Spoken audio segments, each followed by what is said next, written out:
Hello everyone, this video is about Archimedes Principle and buoyant forces. So let's understand his principle and how to calculate this force. So I hope you watch it until the end because we're going to solve a lot of practical examples and leave you with a question to think about at the end.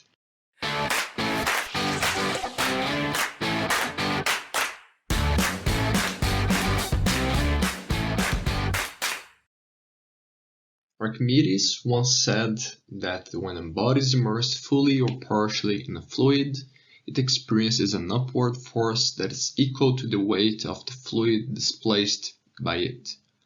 Well, we don't know exactly how he stated it, right?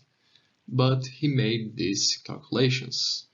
And he's basically saying that there is a force that's pointing upward when an object is immersed in a fluid, and this force is the same, okay, is equal to the weight of the fluid displaced by it.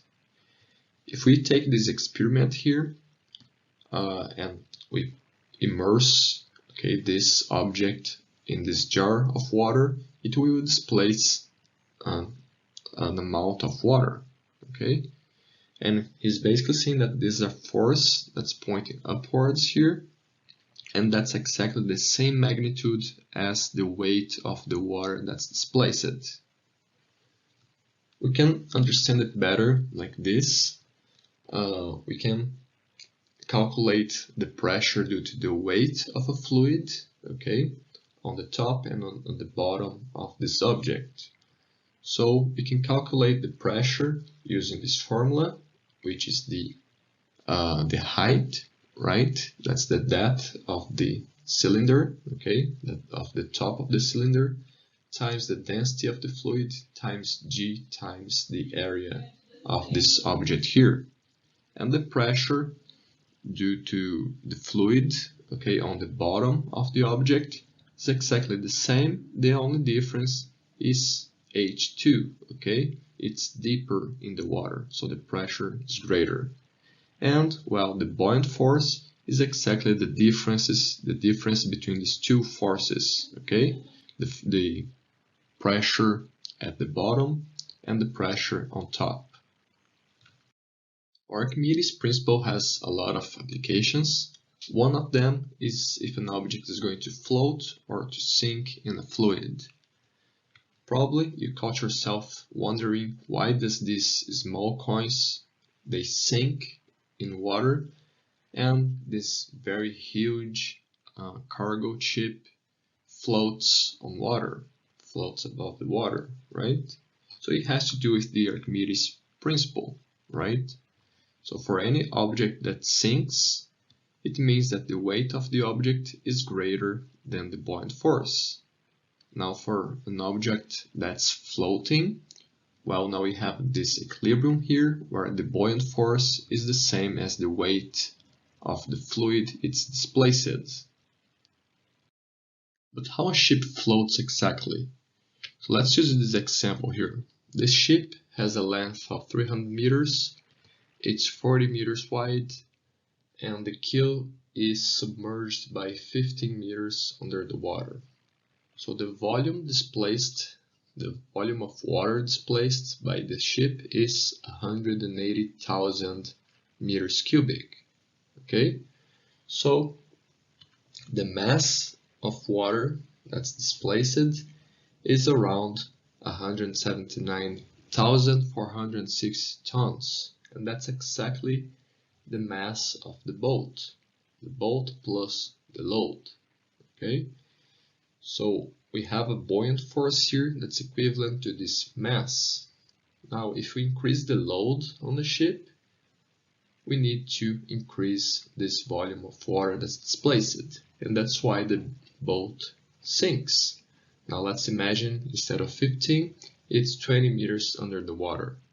So the volume displaced would be 240,000 cubic meters, which is equivalent to 239,280 tons of water. And that's the same mass of the boat, the ship, plus its load. So we can keep increasing the load of the ship because we're going to displace more water, and then we have a greater buoyant force. We can keep increasing the cargo until the boat sinks completely. Another important property when talking about Archimedes principle is density. We can calculate the fraction of an object that's submerged just by using density. We can think the fraction submerged of the object as the volume of the object that's submerged over its total volume.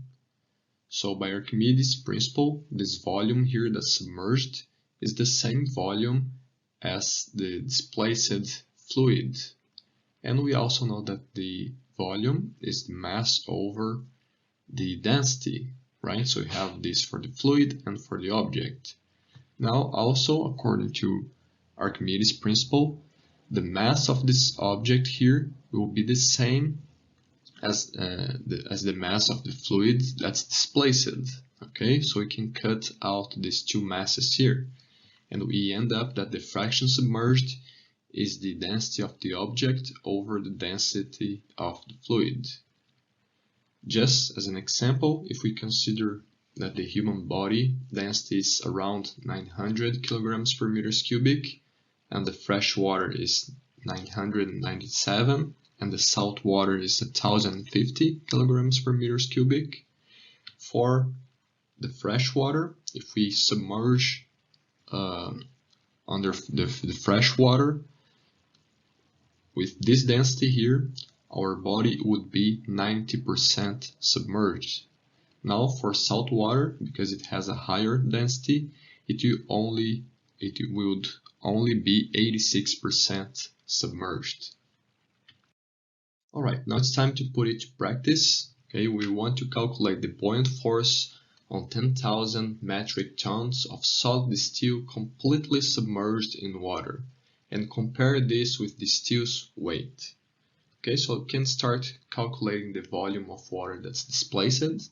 Okay, because this piece of steel is totally submerged, we can calculate the volume of this piece of steel using its mass and density. Alright, so we have 1,280 cubic meters of steel. Okay, this, according to Archimedes' principle, will be the same volume that's displaced by the water. Alright, so we can calculate now the mass of water. So the mass of water will be the density of water times this amount. Okay, this is this volume here, which gives us around 1,276 tons. Alright, now we can calculate the buoyant force. Alright, the buoyant force will be this mass of water times G, right? And it gives us 1.25 times 10 to the 7 newtons.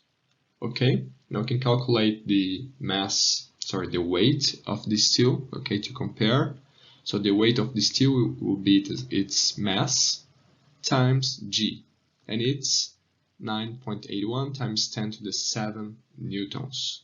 So comparing both, we see that the weight of the steel, it's much higher than the buoyant force, and that's why this piece of steel here will sink. Okay, if it was less, it would float. Alright, good. Now I have a question for you. So what is the maximum buoyant force that the water could exert on the same steel if it were shaped into a boat that could displace 1 times 10 to the 5th cubic meters of water? Okay, so do your calculations and write your answers in the comment sections. Now that you watched this video, you're one step closer to achieving your academic goals. Well done! There's always more to learn, so check out our other videos and don't forget to subscribe.